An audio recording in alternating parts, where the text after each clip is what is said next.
things we offer here at the office is frequency testing, or also known as electrodermal screening. And the whole idea behind this is we're using Chinese medicine principles and acupuncture points to look at the body as a whole. So what we do is we look at the acupuncture points that are on the fingertips and on the toes. And I use this machine called a Reflex E system. And think of it as, Ryan's holding this in one hand. Think of it as sending a message to the black box, if you want to call it that. And by touching the acupuncture point here, it's sending the signal back and forth. And so we can read his energy. So when we come here to some of his points, we can establish a baseline. And Ryan's baseline sits right here at that 50, right before the red starts. So once we establish a baseline, then we look for patterns in the meridians. And they tell us something about your internal health or something acute that potentially is going on in the body. So when we come to his lung meridian, the lung meridian's a little bit low right now on him. Large intestine meridian's fairly balanced. Liver meridian is high.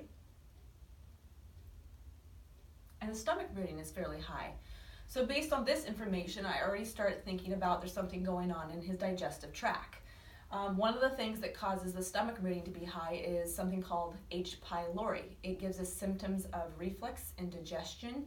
Sometimes when you eat, you feel that bloated knot kind of right through here. That can also be a symptom of H. pylori.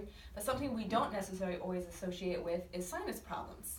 If you think about it, we're one big tube that's connected, and so sometimes when the stomach acid is off, it also causes sinus problems on people as well. So what happens is once we establish what's kind of going on and we suspect something, we take these little vials, and in these vials there's denatured DNA of whatever is in there. And this one is specifically H. pylori. Everything has an energy to it. You do, a virus, a bacteria, technically the table does. Even though it's not alive, it has a vibration and an energy. So what happens is when we introduce that energy into his body, and you can hold it or it can go in the little cup there, either way, now that energy is basically part of him. So if his body recognizes it, it's going to balance the meridians. So we come back, and we're going to focus on the liver and the stomach meridian. If we come back to that liver meridian, do you see how it can balance to the 50? Okay, if we come back to the stomach meridian, and it balances to 50. If we take the H. pylori out, and we set it here, we come back to that liver meridian, and it goes back to high, and the stomach meridian's back to high.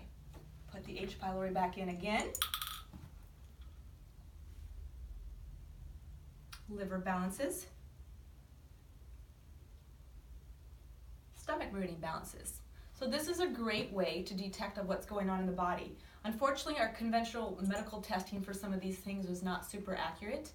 And in the medical community, if it doesn't fit in the box of symptoms, it can't possibly be whatever virus or bacteria that could be causing it. And so this is a really good way, like I said, to get to the bottom of health issues, including digestive problems, hormones, autoimmune disease, and we work with a lot of Lyme disease, which triggers those problems on people as well.